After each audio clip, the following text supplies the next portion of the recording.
2014 a report which has been brought out by the Center for Study of Society and Secularism and Media House jointly and authored by Advocate Irfan Engineer. We are a small group today.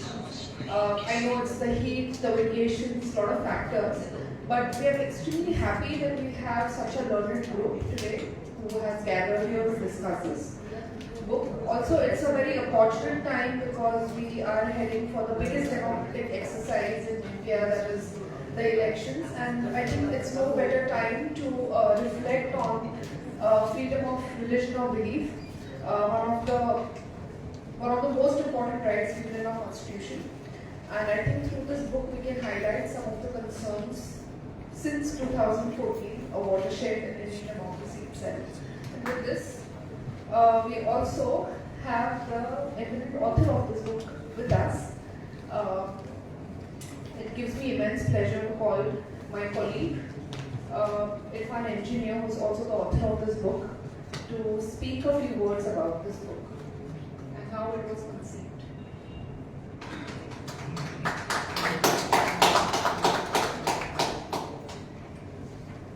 Thank you very much, Neha.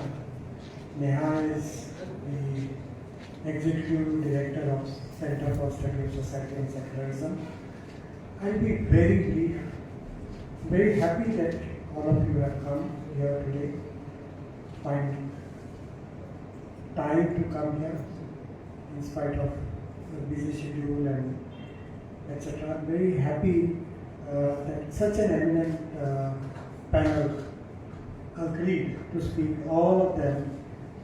As soon as we contacted them, they showed their enthusiasm and readiness to be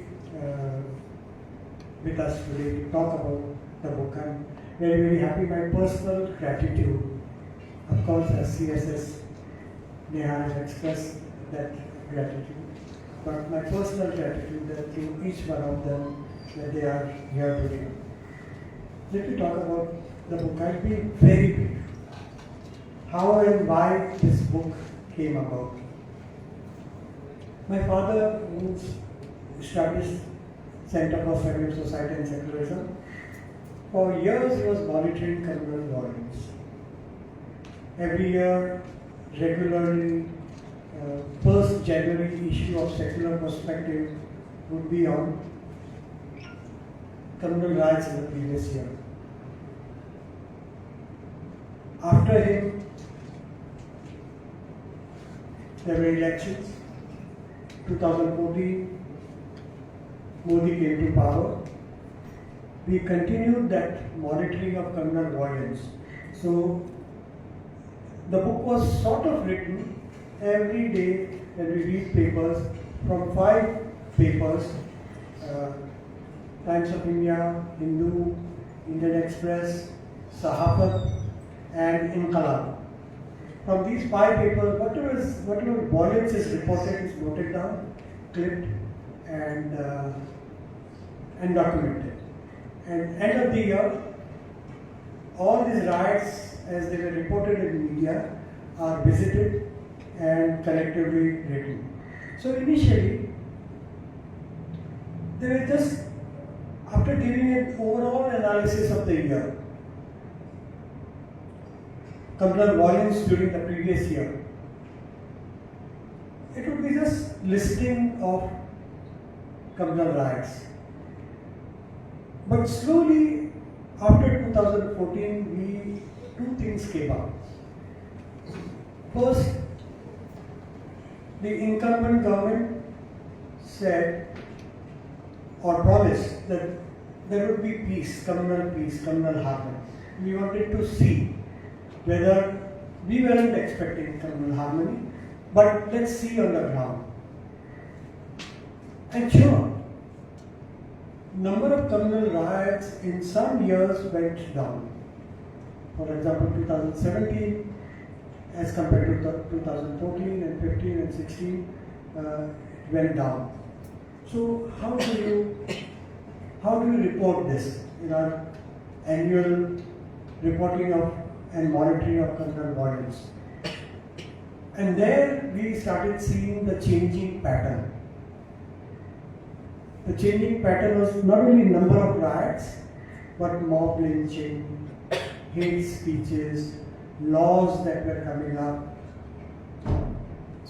So on one hand, communal, so our first reporting in 2016 and 17 report was that communal polarization is increasing, communalism and communal consciousness is increasing, but communal riots actually, as the government figures, as well as what we could discern from the media, they were decreasing.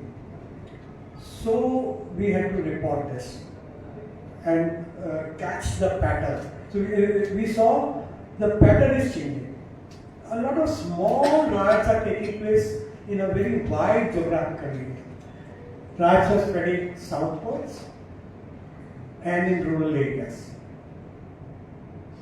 And there were smaller riots, minor riots rather than major riots like Gujarat or Muzaffarnagar. Or there are exceptions. Delhi, Northeast Delhi, of course, that was an exception that took place in 2020 after or as a result of CAA movement. I mean, it was a counter to CAA movement. So that was one thing that motivated this book. The second thing that was motivating this book was the word secularism had become sort of a no-no word now. It was vilified, it invoked a lot of anger. Secularism was a Western ideology, a colonial project. India did not meet secularism. So this book talks about the same problem with a different terminology, that is freedom of religion or belief. And in this we had support from, international human rights is also outside India. Secularism is not seen the way we see secularism, but that's another debate and I'm not going into it now. But outside India, one talks more about freedom of religion or beliefs. So in the same light we have seen this book, that what are the different aspects of freedom of religion and belief. And we were also helping international human rights network to look at the freedom of religion or beliefs in India. And when we say freedom of religion, it includes freedom not to believe in God or any religion. Freedom to be an atheist, because that is also a belief, a serious ideology. Maybe Marxism or maybe whatever. So freedom of religion or beliefs. What are the violations taking place? In three regards, the violations are taking place. In three manners, as I said, not just physical violence, riots were decreasing, but violations in other forms were increasing. And this book tries to capture those forms. What? Discrimination. Second, right to convert. Right to practice your religion was also in various ways tried to be curbed by, say, anti-cow slaughter legislations.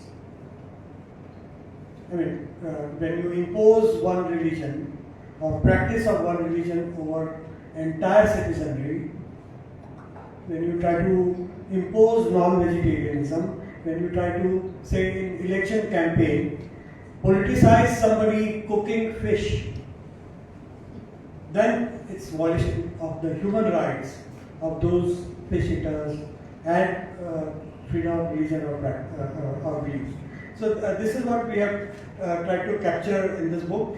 I'll just say, I would just like to read 1.5 page as a conclusion, that after monitoring what conclusion that I draw, I'll just read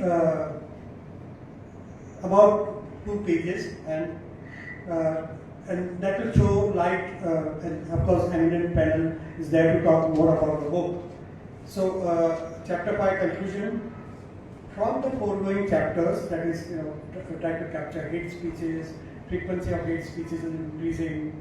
The officials who are giving hate speeches, high offices, government officials, bureaucrats, central political leaders, they are all giving hate speeches.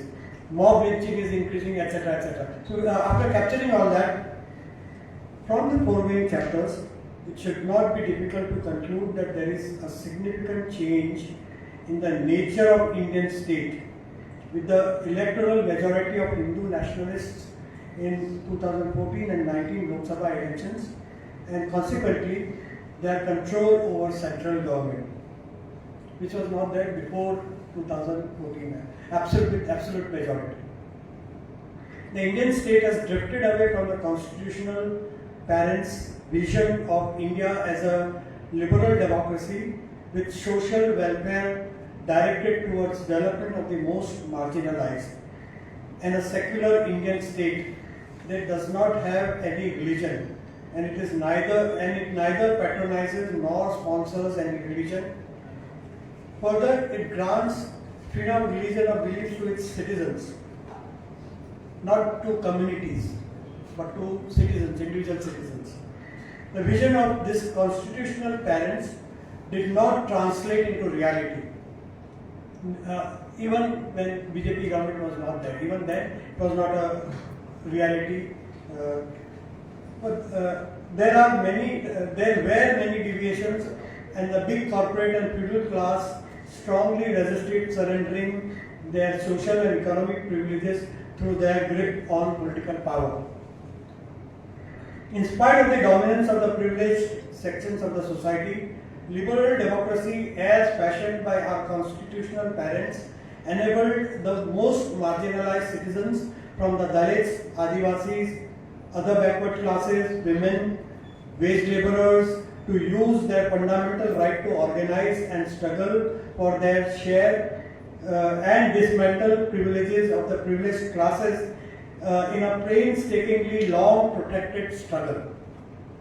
The right to vote, alongside growing awareness of their legal, social, political and economic entitlements, was very crucial weapon in that struggle.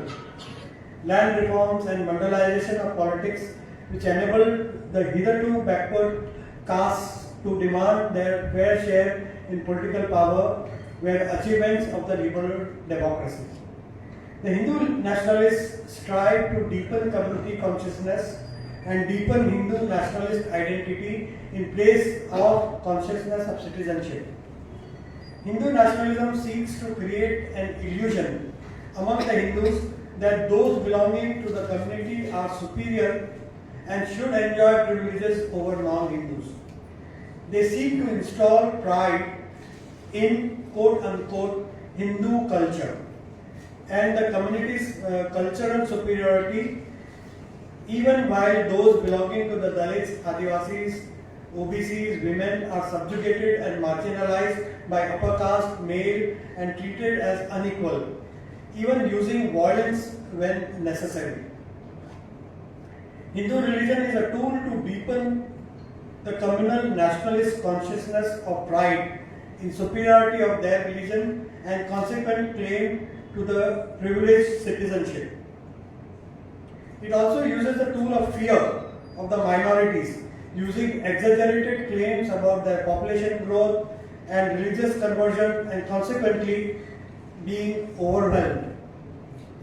This fear of minorities, using selective and false memories of the past atrocities on the Hindu community by Muslim rulers on one hand, and the impurities of their sacred holy land that results from dietary habits of the minorities on the other hand, translate to violence against the minorities to subdue them and forcibly integrate them into Hindu culture through Ghar Wapsi, conversions to Hinduism. Now, the difference between 2014 and before and after.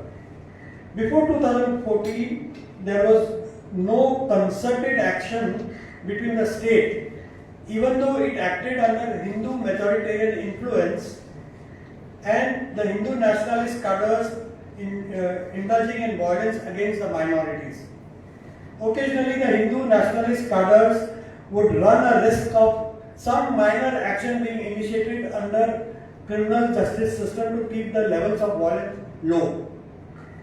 After 2014, the Indian state under Hindu nationalists began acting in concert with the Hindu nationalist cadres, resulting in much higher and synchronized levels of violence, undermining rule of law more or less completely so far as religious minorities is concerned. The state would enact laws in order to oppress the minorities, and the Hindu nationalist cadres would take cue and turn violent against minorities, which to them would be patriotic action to get rid of the minorities or to suppress their quote-unquote anti-national acts. The state in number of instances would charge the victims of violence from minority community under draconian laws so enacted. In other cases, during communal riots, the Hindu nationalist cadres would violently attack the minority community, and the state would join the cadres with bulldozers and JCBs to demolish their homes, businesses and properties and render them homeless. This synchronized and concerted action by Hindu nationalists ruled state and the Hindu nationalist cadres wasn't witnessed hitherto. This is the difference. This synchronization between the two has created fear and even terror among the minorities, depriving them of their human rights and rights as citizens. I'll just say just one or two more things. There are many things that we wanted to cover in this publication, but this has been done on very low resources. Practically, if it was a university project, maybe 15-20 lakhs would have been spent in achieving this result. But we did it practically with nothing, just reading papers, just doing fact findings, visiting those areas, and so as a result, actually there was a wide area initially when we thought that we would cover judiciary. We wanted to cover education, educational institutions, what is happening, we try to contact some people who would contribute voluntarily or help us in monitoring that, but somehow we couldn't get. We are nevertheless getting a lot of voluntary help, and I must say this book is being or is almost translated into Marathi and is being translated also into Hindi, which is also sort of almost done. Some final touches are going on, and Sandhya, Madhuri, Shama Dalwai, they are greatly helping in Marathi translation. Kusum Tripathi is greatly helping in Hindi translation of this book.